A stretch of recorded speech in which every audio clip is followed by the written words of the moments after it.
Almost सभी teachers को academic session के एंड में आने वाले एकेडमिक सेशन के लिए बुक्स के सिलेक्शन का मौका जरूर मिलता होगा। पॉसिबल है कि किसी रेप्यूटेड बुक पब्लिशिंग हाउस का कोई एम्प्लॉय आपको बुक्स की ब्रीफिंग करता हो। क्या कभी आपने उसकी सैलरी पूछी है? शायद नहीं। पूछ करके देखिएगा, 90% केसेस में उसकी सैलरी आपसे ज्यादा ही होगी, और अगर 2-3 गुना ज्यादा हो जाए तो कोई बड़ी बात नहीं है। साथ ही ये सोच करके भी देखिएगा कि आप जैसे ही कई टीचर्स कोचिंग इंस्टीट्यूट में भी पढ़ाते हैं, और निश्चित रूप से उनकी मंथली इनकम स्कूल टीचर की सैलरी से कई गुना ज्यादा होती है। एक्चुअली ये दोनों बातें अलग अलग जरूर हैं, लेकिन इसका कारण एक ही है। तो फ्रेंड्स, आज इस वीडियो में हम इंडिया में टीचर्स की कम सैलरी का रीजन और उसका सॉल्यूशन दोनों की बात करने वाले हैं। अगर आप वीडियो को लास्ट तक देखेंगे तो आप एक सॉल्यूशन लेकर के जाएंगे, और अगर मेरा सॉल्यूशन पसंद आए तो चैनल को सब्सक्राइब और वीडियो को शेयर भी कर दीजिएगा। अब एक टीचर दूसरे टीचर से इतनी उम्मीद तो कर ही सकता है साहब। Unified district information system of education plus that means UDISE की 2019-20 की रिपोर्ट के अनुसार भारत में कुल 15,07,708 स्कूल्स हैं, जिसमें से 10,32,570 सेंट्रल गवर्नमेंट और स्टेट गवर्नमेंट के द्वारा गवर्न किए जाते हैं। 84,662 गवर्नमेंट एडेड स्कूल्स हैं। 3,37,499 प्राइवेट नॉन एडेड स्कूल्स हैं। इसको आप बेसिकली पब्लिक स्कूल कह सकते हैं, जबकि 53,277 अन्य संगठनों और संस्थाओं द्वारा चलाए जाते हैं। According to UDISE plus report published by department of school education and literacy of union ministry of education, देश भर के स्कूलों में कुल 96,87,577 टीचर्स काम करते हैं, जिसमें से 49,38,868 गवर्नमेंट स्कूलों में काम करते हैं, 8,20,301 गवर्नमेंट एडेड स्कूलों में काम करते हैं, और 36,02,625 निजी स्कूलों में काम करते हैं, और बाकी के अन्य स्कूलों में काम करते हैं। तो फ्रेंड्स, हम बाकी डाटा को छोड़ देते हैं क्योंकि वो सरकारी लोग हैं और उनको कम से कम सैलरी को लेकर के प्रॉब्लम तो बिल्कुल नहीं है। हम बात करते हैं 3,37,499 प्राइवेट स्कूलों में पढ़ाने वाले 36,02,625 टीचर्स की। एक्चुअली ये नंबर इससे ज्यादा है, लेकिन गवर्नमेंट के रिकॉर्ड में इतना ही दिखाता है, तो हम फिलहाल के लिए इतना ही मान लेते हैं। तो इन लगभग 40 लाख टीचर्स के लिए साल में सिर्फ टीचर्स डे का ही दिन आता है, जब एक दिन के लिए ये टीचर परम आदरणीय और परम पूजनीय हो जाते हैं। बाकी के दिनों में टीचर्स की इंपॉर्टेंस एक स्कूल के लिए और एक पेरेंट के लिए क्या होती है, ये पैंडेमिक ने आई थिंक आपको अच्छे से समझा दिया। मैं रमेश चंद्रा यहां 2 बातें पहले क्लियर कर देना चाहूंगा। पहली तो ये कि ऐसे स्कूल के टीचर जो बड़े ग्रुप ऑफ स्कूल्स और मिशनरी स्कूल्स में पढ़ा रहे हैं, शायद वो मेरी बातों से सहमत ना हो, क्योंकि उनकी पे स्केल अच्छी है और शायद इस पेंडेमिक में भी उनको सैलरी मिलती रही है, लेकिन उनको भी उनके द्वारा पढ़ाए गए बच्चों से जनरेट हुए रेवेन्यू का 10% ही एज ए सैलरी मिलता है। ये मैंने क्यों कोट किया, ये बात आपको लास्ट में समझ में आ जाएगी। लेकिन इस लेवल के स्कूल पूरे भारत में सिर्फ 5% ही हैं।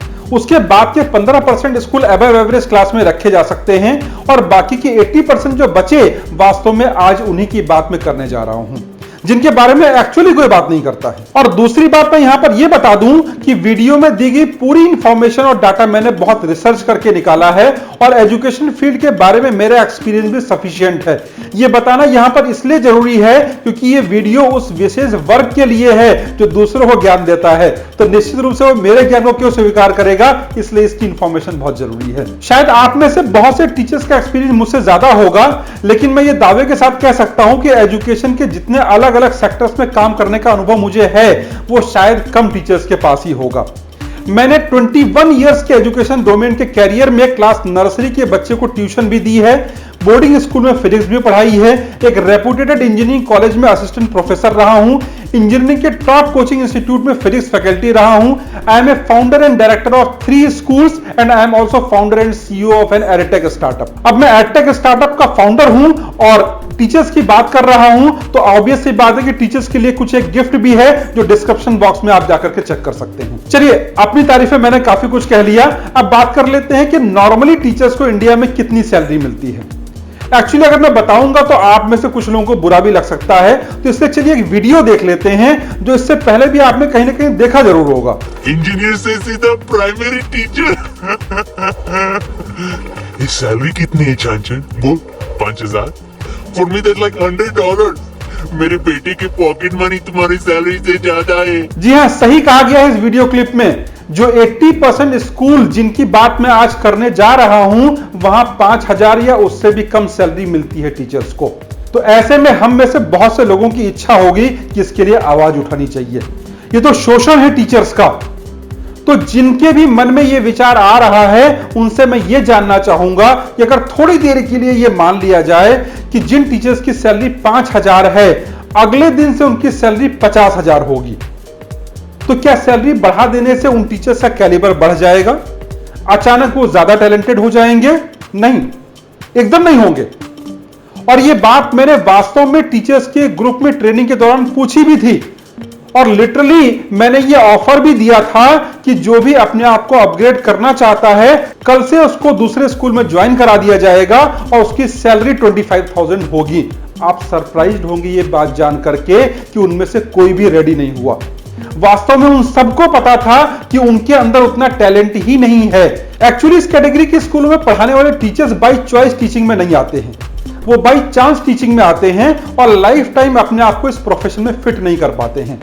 हम में से बहुत से लोग बाय चॉइस इस जॉब में नहीं आए हैं, मैं खुद भी नहीं आया था, लेकिन हमने उस चांस को चॉइस में बदल लिया, अपने आप को अपग्रेड कर लिया।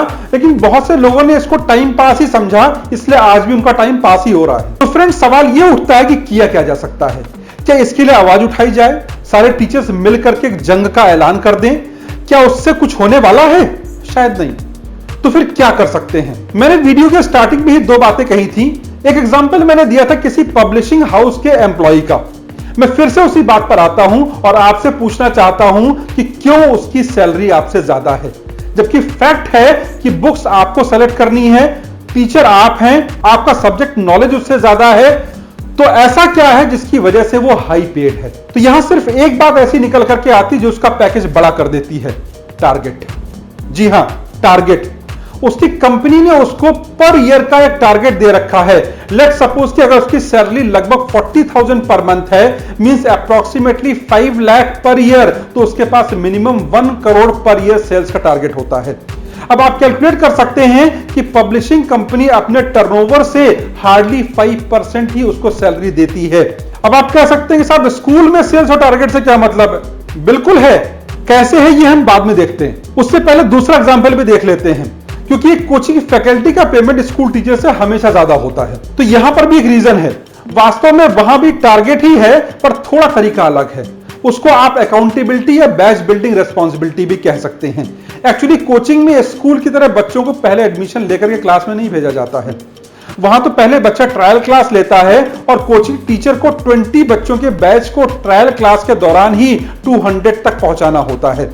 अब क्योंकि कोचिंग टीचर डायरेक्टली रिस्पॉन्सिबल है कोचिंग की अर्निंग के लिए, इसलिए उसके सब्जेक्ट के रेवेन्यू का लगभग 50 to 60% तक उसको मिल जाता है एज ए सैलरी। मींस दोनों केसेस में आप ये कह सकते हैं कि जो भी लोग इंस्टीट्यूशन या ऑर्गेनाइजेशन को फाइनेंशियल बेनिफिट पहुंचा रहे हैं, उनका पैकेज ज्यादा है। इनफैक्ट ये इन दोनों ही केसेस में नहीं, पूरी दुनिया में यही लागू है। अगर आप अपने ऑर्गेनाइजेशन के लिए एक एसेट हैं तो आपकी वैल्यू है, अदरवाइज आप मास्टर जी हैं। शायद इतनी देर में आप ये भी सोचने लगे होंगे कि एक टीचर का तो कोई रोल ही नहीं होता financial growth of the institution में। एक्चुअली यही वो बात है जो नॉर्मली टीचर अपने मैनेजमेंट को समझा नहीं पाते हैं, या यूं कहिए कि खुद कभी टीचर भी इसके लिए एफर्ट नहीं करता है। टीचर सिर्फ एकेडमिक सेशन के कंप्लीट होने का वेट करता है और हर साल यूजुअल वे में 10 to 15% के अप्रेजल से खुश हो जाता है। लेकिन अगर टीचर थोड़ा सा अकाउंटेबल हो जाए और सिलेबस कंप्लीट करने के साथ साथ कुछ और रिस्पॉन्सिबिलिटीज भी लेने लगे, तो उसकी सैलरी का स्ट्रक्चर भी बदल सकता है। वैसे इसके लिए टीचर को बहुत कुछ अलग करने की जरूरत नहीं है, और ये रिस्पॉन्सिबिलिटी ही सॉल्यूशन है टीचर की प्रॉब्लम का। चलिए देखते हैं आप क्या कर सकते हैं अपनी सैलरी बढ़ाने के लिए। पहली बात, क्या कभी आपने ये सोचा है कि एकेडमिक सेशन कंप्लीट होने पर जेन्युइन ट्रांसफर केसेस को छोड़ करके कितने बच्चे आपकी क्लास से निकल करके दूसरे स्कूल में चले गए? अगर ये नंबर ज्यादा है तो निश्चित रूप से आपने उस एकेडमिक ईयर में अपनी रिस्पॉन्सिबिलिटी ठीक से नहीं निभाई है, मतलब आपने क्लास में टीचिंग ठीक से नहीं की है। ये डायरेक्टली रिलेटेड है ऑर्गेनाइजेशन के रेवेन्यू जनरेशन से, और आपके लिए इसी को टारगेट भी माना जा सकता है या कहा जा सकता है। दूसरी बात, आपकी क्लास के कितने बच्चों ने लास्ट ईयर के कंपैरेटिव इस ईयर ज्यादा अच्छा परफॉर्म किया है, चाहे वो एग्जाम में स्टूडेंट की परफॉर्मेंस हो या स्कूल एक्टिविटी में। अगर बच्चों की परफॉर्मेंस अच्छी होती है तो ऑर्गेनाइजेशन की पब्लिसिटी होती है और उसका एडवर्टाइजमेंट का बजट ऑटोमेटिकली कम हो जाता है और नंबर ऑफ एडमिशंस बढ़ जाते हैं, means financial benefit to the institution. ध्यान दीजिएगा, यहां मैंने एडवर्टाइजमेंट और पब्लिसिटी दो अलग अलग वर्ड्स यूज किए हैं, दोनों का मतलब अलग अलग होता है। Please check the description box to know about the difference. तीसरी बात, कितने पेरेंट्स हैं जो आपके एकेडमिक ईयर के वर्क से कंप्लीटली सेटिस्फाइड थे? In corporate language this is called customer satisfaction. साथ ही आपको यह भी देखना होगा कि आपके अगेंस्ट कंप्लेन करने वाले पेरेंट्स का परसेंटेज क्या था। अगर किसी भी कारण से कंप्लेन करने वाले पेरेंट्स का नंबर ज्यादा है तो यह ऑर्गेनाइजेशन के लिए फाइनेंशियली लॉस में कन्वर्ट होने वाला है। तो ऐसी स्थिति में आप अपनी सैलरी की हाइक की उम्मीद तो कतई नहीं कर सकते हैं। चौथी बात, upgrade yourself, improve your technical knowledge and subject knowledge. Normally teachers कहते हैं कि हम बहुत हार्ड वर्क करते हैं, लेकिन फिर भी अभी बहुत कुछ ऐसा जो टीचर्स को सीखने की जरूरत है। हालांकि इस पेंडेमिक ने थोड़ा तो मौका दिया है आपको कुछ नया करने का। वास्तव में सोच करके देखिएगा कि क्या आप इस पेंडेमिक से पहले जूम या दूसरे वर्चुअल क्लास के प्लेटफॉर्म्स के बारे में जानते थे? जवाब आपको पता है। अभी भी टीचर्स को अपने आप को अपग्रेड करने का स्कोप बचा हुआ है। टीचर्स अपने आप को कैसे अपग्रेड कर सकते हैं, इस बात को मैं अपनी आने वाली वीडियो में बताऊंगा। इसकी इंफॉर्मेशन डिस्क्रिप्शन बॉक्स में दी हुई है। ओवरऑल स्कूल मैनेजमेंट को आपकी वैल्यू समझ आनी चाहिए। वैसे 10th और 12th क्लास में पढ़ाने वाले टीचर्स नॉर्मली इस बात पे ध्यान देते हैं क्योंकि उनकी टीचिंग का इफेक्ट डायरेक्टली बोर्ड के रिजल्ट में दिखता है। बट प्रॉब्लम उसके नीचे की क्लासेस में है जहां से एक्चुअली स्कूल को रेवेन्यू जनरेट करना होता है। और अगर आप इन चारों पॉइंट्स पर काम करते हैं तो मैनेजमेंट को इंफॉर्मेशन रहती है, मैनेजमेंट सब जानता है। और अगर नहीं जानता तो आप अपने अप्रेजल के टाइम पर इन सारी बातों को रख सकते हैं और जहां अभी पूरे क्लास के रेवेन्यू का 7 to 8% ही टीचर को एज ए सैलरी मिलता है, वो बढ़ करके 15 to 25% तक हो सकता है।